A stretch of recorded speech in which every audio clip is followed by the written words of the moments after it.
بسم اللہ الرحمن الرحیم۔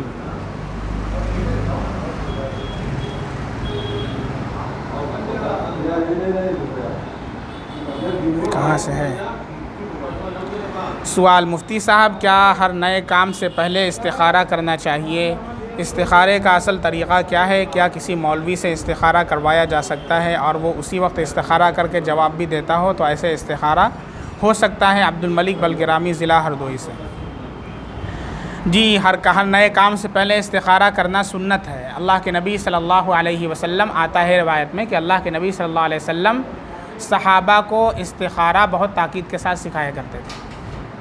بہت تاکید اللہ کے نبی فرماتے تھے کہ استخارہ کیا کیجیے۔ تو استخارہ کرنے سے اس کام کے اندر اللہ کی طرف سے برکت ہوتی ہے اور خیر نازل ہوتی ہے، اور اس میں نقصان سے اور ہر طرح کے جو ہے شر سے انسان محفوظ ہو جاتا ہے۔ استخارے کا اصل طریقہ کیا ہے؟ اس کا طریقہ بھی ایک پوری ویڈیو اس پر ہم نے بنوا دیا تھا استخارے کے اوپر، کہ استخارہ جو کرنا ہو تو اس کے لیے 2 رکعت نماز پڑھیں، صلاۃ استخارہ، اور پھر اس کے بعد اس کی دعا پڑھیں، اور دعا پڑھنے کے بعد جو ہے اس میں جو 2 جگہ ورڈ آتا ہے وہاں پر اپنے مقصد کو مستحضر رکھیں، اور اللہ سے اس کے بعد بھی دعا کریں کہ اللہ جو میں کام کرنا چاہتا ہوں، اگر یہ کام میرے لیے خیر ہو، اس میں خیر ہو تو میرے لیے مقدر فرما، اور اگر شر ہو تو اس سے مجھے بچا دیجیے۔ اور پھر اس کے بعد اللہ رب العزت کی طرف سے جو ہے قلب کے اندر رجحان پیدا ہو جاتا ہے، یہ کام کرے یا نہ کرے۔ خواب کا دیکھنا کوئی ضروری نہیں ہے، بہت سے لوگ خواب دیکھنا ضروری سمجھتے ہیں۔ خواب کا دیکھنا ضروری نہیں ہے، دل کا رجحان ہو جاتا ہے، وہ کم سے کم 7 دن تک انسان کرے، 1 دن 2 دن 3 دن 4 دن، کم سے کم 7 دن کرے، 7 دن کے اندر اندر انشاءاللہ کام ہو جائے گا۔ کیا کسی مولوی سے استخارہ کروایا جا سکتا ہے؟ دیکھیں، ہمیں جو تعلیمات ملتی ہیں ہمارے نبی صلی اللہ علیہ وسلم سے اور صحابہ کرام سے، کسی صحابی نے کبھی اللہ کے نبی سے استخارہ نہیں کروایا، اور ہمارے نبی صلی اللہ علیہ وسلم نے بھی صحابہ کو کیا تعلیم دی؟ خود سے استخارہ کریں، جبکہ آپ سے بڑھ کر کسی کی ذات ہو سکتی ہے؟ نہیں۔ اور خود اللہ کے نبی پر وحی نازل ہوتی تھی، اللہ کے نبی پر جبریل امین وحی لے کر کے آتے تھے، لیکن اللہ کے نبی صلی اللہ علیہ وسلم سے کسی نے استخارہ نہیں کروایا، نہ آپ نے اس کی تعلیم دی ہے، ٹھیک ہے؟ اس لیے استخارہ خود سے کرنا چاہیے، یہی سنت ہے۔ البتہ اگر کوئی کسی سے کروا لے تو یہ جائز ہے، لیکن جائز سے زیادہ اس کی کوئی حقیقت نہیں ہے، اور بہتر اور سنت عمل کیا ہے کہ استخارہ خود سے کریں۔ اللہ کے نبی کی یہی تعلیم ہے کہ ہر انسان کا تعلق اس کے رب کے ساتھ ہو، اس کا تعلق ڈائریکٹ کیا ہو؟ اس کے پروردگار کے ساتھ ہو، اور جو بھی اللہ سے استخارہ کرنا چاہے خود اپنی اللہ سے اپنی حاجت کو رکھے، یہی سنت طریقہ ہے۔ البتہ جائز ہے، اگر کوئی کسی سے کرواتا ہے تو یہ بھی جائز ہے۔ ایسے استخارہ ہو سکتا ہے؟ جی، اس کا جواز ملتا ہے۔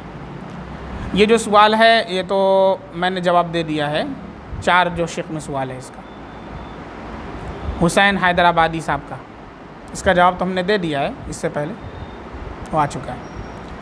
السلام علیکم، محمد فردین، تاڑتلہ جونپور سے۔ مفتی صاحب، ناپاکی یعنی منی میں 3 وجہ کون سی ہے جس سے آدمی ناپاک ہوتا ہے؟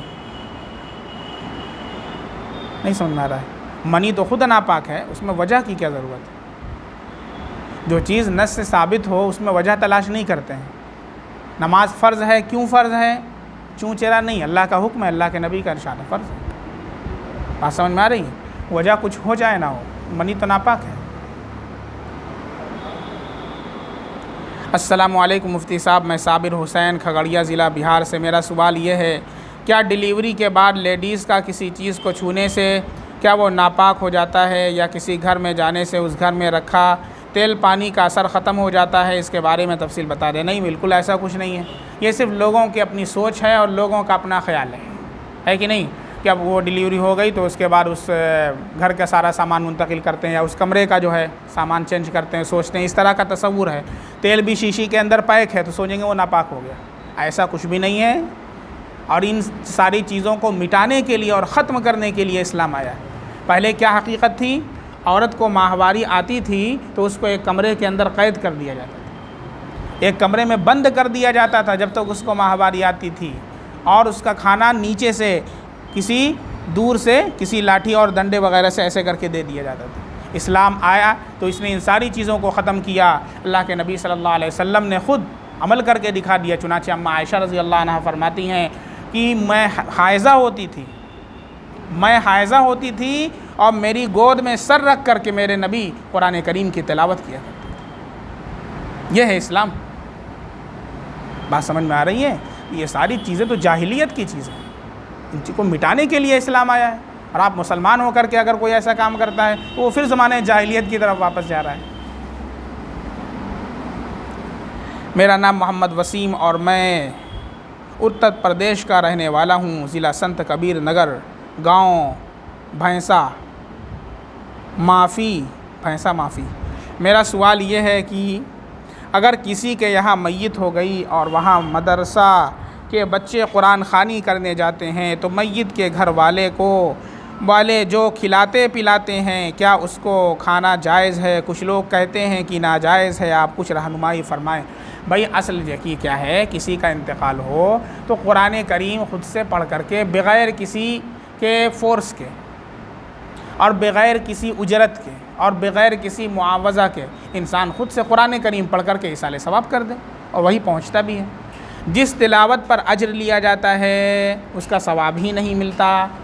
چنانچہ علامہ شامی نے لکھا ہے فتاوی شامی میں، المعطی والآخذ کلاہما آثمان، تلاوت کرنے پر جو کچھ لے اور جو دے، دونوں کے دونوں گنہگار ہیں، ان کا ثواب ہی نہیں ملتا ہے تو پہنچے گا کہاں سے؟ آج کل کی جو قرآن خوانی چل رہی مروجہ، اس کو علماء نے بدعت لکھا ہے، کیونکہ اس کے اندر اتنے التزام پیدا کر لیے گئے ہیں کہ اس کی وجہ سے یہ بہت سی رسومات کا ایک مجموعہ بن چکی ہے۔